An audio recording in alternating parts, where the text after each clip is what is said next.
It's a busy night in sports. We'll get to that in a moment, but let's bring in Giulio Caravatta now, the color-voiced and Grey Cup champion of the BC Lions.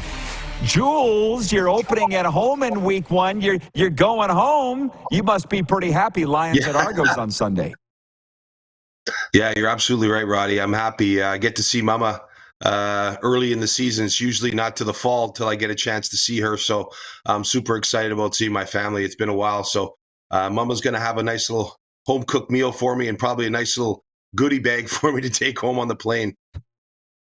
Of course. Hey, it's the Brayley Bowl, but let me ask you this. Is there a restaurant that's a must, you can't miss it when you go home to Toronto, or you just let your mom do all the cooking for the whole time? Yeah, no, I if I'm being completely honest, I don't go to a restaurant when I'm at home. I go, my mom's basement is still the best. Even though it's even every time I go down the stairs, Roddy, and I step into 1970 because nothing's changed. Same plates, same forks, same knives, same glasses, but it's still the best food you can find in Toronto, in my opinion.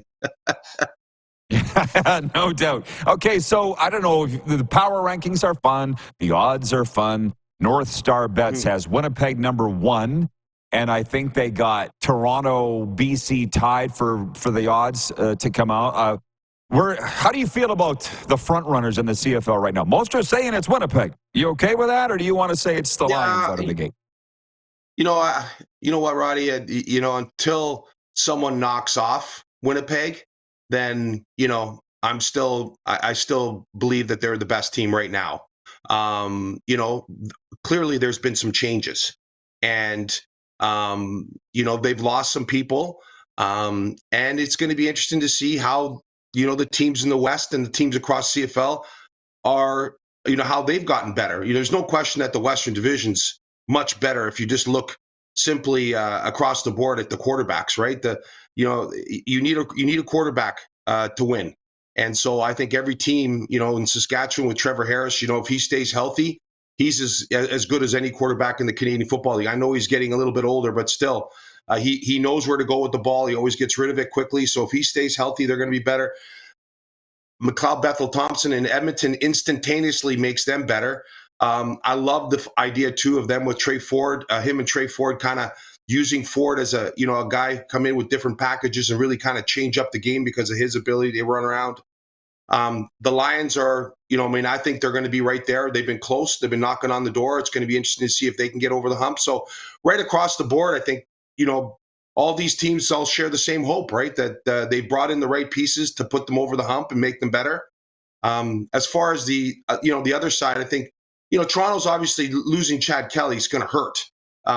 They're still a good football team, but he was their MVP, right? He's their most outstanding player. So when you lose a guy like that, it's going to hurt. I think Ottawa's going to be hopefully a little bit better. I think Hamilton got better. Montreal's the defending Grey Cup champions, right? You got to give them their respect. So I'm looking forward to a real competitive year. I think it should be, if everyone stays healthy, it should be a good year. Guy, what was your first year with the Lions as a player? 1991. Okay, so your career in BC literally looks like a Rocky Mountain range.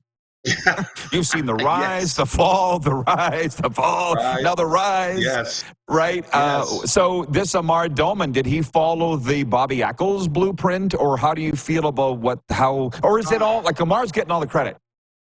Should he? Well, he deserves a lot of credit. Well, he deserves a lot of credit, right? Like when Amar took over the team, he came out right away and said that he wanted to, he wanted to put money into the team, and he wanted to go get back to the grassroots. He wanted to get back into the community. He wanted to get the kids in the stadium, and he's done that. He's put his money where his mouth is, plain and simple. He's brought a real great energy to the game, to the games with the block parties before, bringing in guests or the musical acts that he does to open up the year. Now it's every year now everyone waits to see who he's going to bring in next. And, I'm sure that, 50 Cent's going to open up the home opener. They've sold it out. I'd be shocked if it's not sold out. So, you're getting that young crowd back into the games, and I just know through my experience and my friends who bring their kids, and all of a sudden they're going down to the block party and, buying drinks for $5, buying a burger for $5, getting a ticket for $25. I had a friend of mine say, I went down there, brought my kids, and it cost me $150, like for taking your kids out and getting a great entertainment value package, the whole kit and caboodle, off the field and on the field. So the ability to not only be able to come up with the great ideas in the community, in the business world, getting those people involved, but combining it with the performance on the field, right? Because that's the key. When you get people in the stadium, you got to keep them there. And so for the Lions, and since Amar's taken over, that's what they've been able to capitalize. They've got a good football team. They're entertaining. You come out, you're going to get your money's worth. A fan wrote in here the other day and said, could the Lions take away the title of flagship team of the CFL? I think we all agree it's Winnipeg right now. And I said, and not unless they win a Grey Cup. Like, that kind of goes hand in hand. Yeah, really it does, Roddy. I mean, that's, championships are what we're judged on and what teams are judged on, right? So, for the Lions, as I said, they've been knocking on the door, and they needed to find a way to get over the hump. And there are some of their additions this year. It's going to be interesting to see, how they have transformed themselves. Obviously, getting William Stanback was a big get for them, right? They needed to be better in the running game, take some pressure off of Vernon Adams, and they've done that. They needed to get bigger on the defensive line because they felt that they were giving up the run too easily. So, getting Christian Covington, who's had a very you look at his NFL resume, this kid is a very good football player. He's going to solve some problems inside. Getting Pete Robertson from the Riders, I think, is going to help them. So, it's they've made some good acquisitions. Now they're going to need some of these young guys that are going to be on this football team to hopefully take that next step and be big contributors. Just a football person question here. How's Jake Dolegala looked? He's your number 2, right, coming out of camp? Yeah. I always, the thing about quarterbacks, Roddy, is that, a lot of times I don't think people realize how difficult it is for some of these guys to come from the American game and playing, American rules their entire life and come up here and be expected to kind of, light it up. Now, some do, but others, it takes a little while to kind of get used to the game, and the game slows down a little bit for you. I think Jake, had a very good training camp. I know he let a couple of balls get away from him in the last preseason game that were intercepted.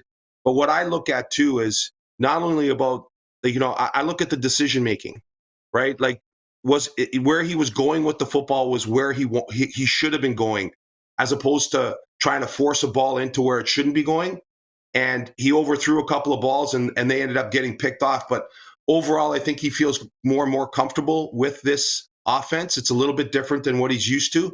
And he's, he seems to be, progressing nicely. And we'll see how that evolves during the season, as far as, when they use him or if they're going to have to use him. A wonderful CFL chat. Morning, Thomas. How you doing? Did you know I'm calling minor league baseball this year? I'm in the training facility. All the ball players are coming in. Yeah. Oh, it's amazing. Right, it's so good. Yeah. You know that I love baseball now, right?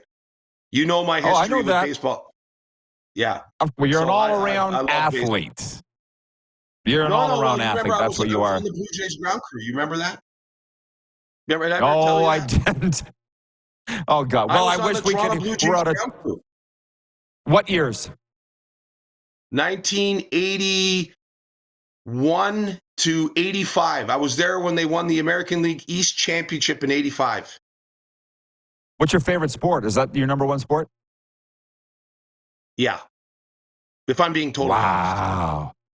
Yeah, I love baseball. Well, that's what we do. There's something magical about baseball. I mean, don't get me wrong. I love football, but baseball to me is right there. Oh, I know. Hey, I go to the stadium. I'm there longer than we were ever there for football. And it feels like we're there an hour. We're there for like 6-7 hours. I'm like, what? Yeah. It's so fun. Okay. Safe travels, buddy. Say hey to your mama for me. All right, thanks, buddy. I appreciate it. It's nice to see you. Great to see you, pal. Giulio Caravatta, Grey Cup champion and longtime broadcaster with the BC Lions.